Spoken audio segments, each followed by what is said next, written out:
Now, this is an interesting time for Google from a mobile perspective. They appear to be finally settling into their brand as a whole. They went in-house with their processors, seem to be sticking around with the design language for more than a year, and finally starting to expand again to smartwatches and tablets. I think it's now a good time to talk about Pixel 6a. So here's our review.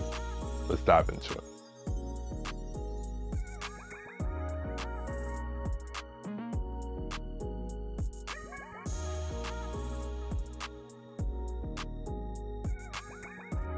Now, being an A series device does allow for some cutbacks from the flagship Pixels. But for the Pixel 6a, the list is now a lot smaller. Smaller display, as per usual, lower megapixel count, smaller battery, and no wireless charging. However, you still got the flagship Tensor processor, a OLED HDR panel, and Google's AI abilities and camera processing.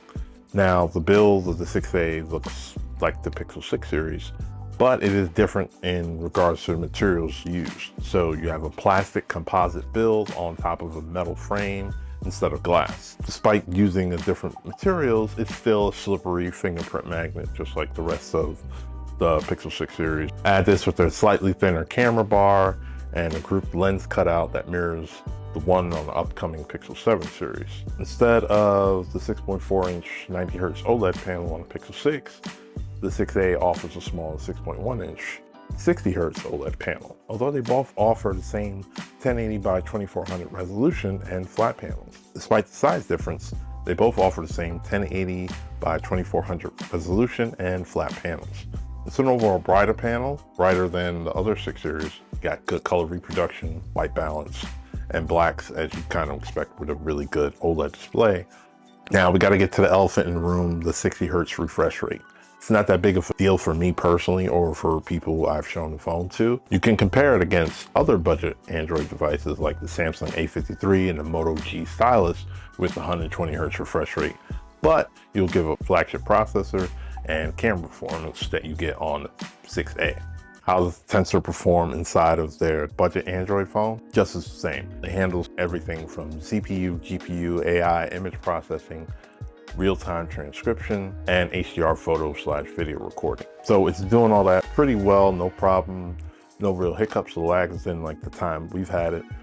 Did some gaming on it, Call of Duty Mobile kind of passed that test, not an issue. And yes, it gets hot after a while. Now, seeing the specs on paper, it sounds like the 4,410 milliamp battery inside is a bit of a letdown, but that's not the case at all.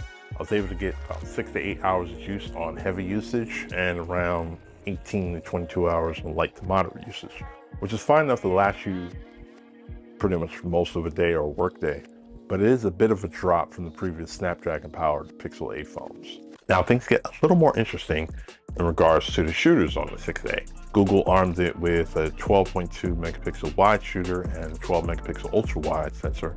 That's a bit of a downgrade from the 50 megapixel on the Pixel 6 series, but you still get high contrast, super detailed results on the cooler side as far as like color temperature in both normal and low light situations.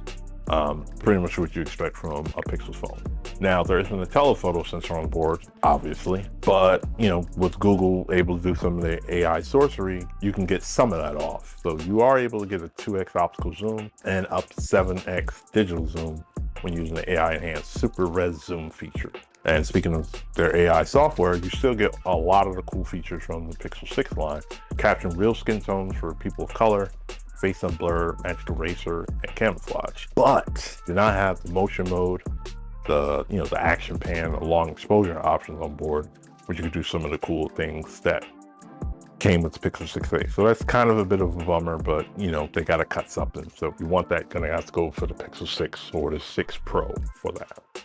And finally, the last feature set to make you go and stay Team Pixel, the software. Over the years, Google has just been adding more and more actually useful things, like Now Playing, version of Shazam that works offline, personal safety, which is kind of like OnStar for your phone, where it'll automatically call emergency services or contacts if you're involved in sort of an accident. Use the phone call lock, call screen, wait times, direct my call, hold for me are a godsend.